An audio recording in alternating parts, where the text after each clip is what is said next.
The next video is the next installment for the world's greatest ghosts, and we're up to the Hell Hounds.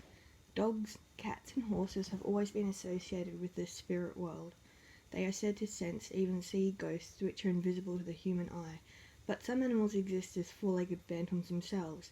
The most terrifying are the giant black hounds of hell. Almost every part of Britain has such legends. Fiendish harbingers of doom with blazing eyes and snarling teeth. The Yorkshire version, the Padfoot, is said to be as big as a donkey. The Welsh call theirs Gewergi, and the Lancashire dog is known as Trash or Shrieker.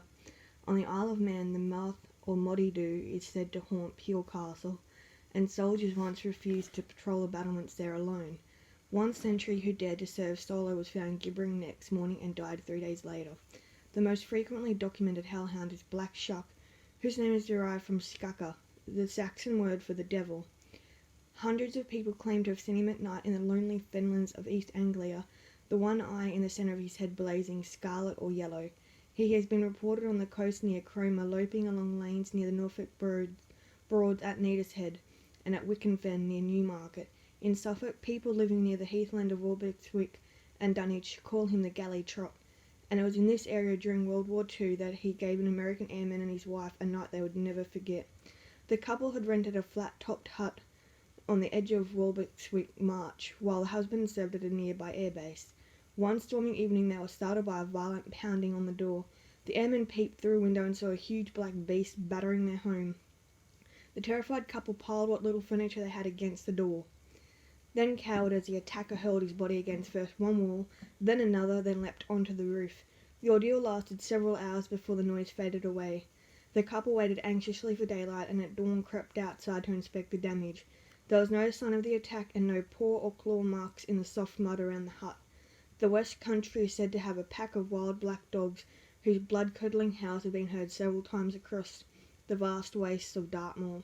But a different phantom beast worried hundreds of people in 5 Devon towns when they woke one winter's morning in February 1855, clearly visible in the heavy overnight snow, were animal footprints 4 inches long and almost 3 inches wide.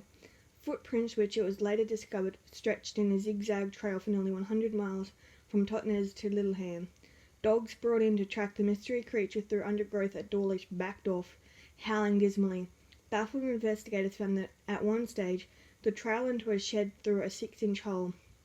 In another place, the prints indicated that the animal had squeezed through a long narrow drain pipe.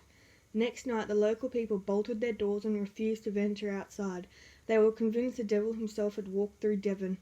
Journalist and ghost collector W.T. Stead told of a letter sent to him in 1902 by an Englishman who went hunting in the South African Transvaal.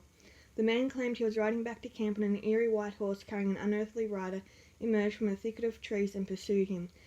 That night one of the hunter's guides told him of an earlier safari when an Englishman shot 7 elephants in the thicket. He returned next morning to collect the ivory tusks and was never seen again. His white horse returned to camp alone but died 24 hours later. The guide added, "I would not go into that bush for all the ivory in the land." And that ends that installment for the world's greatest ghosts.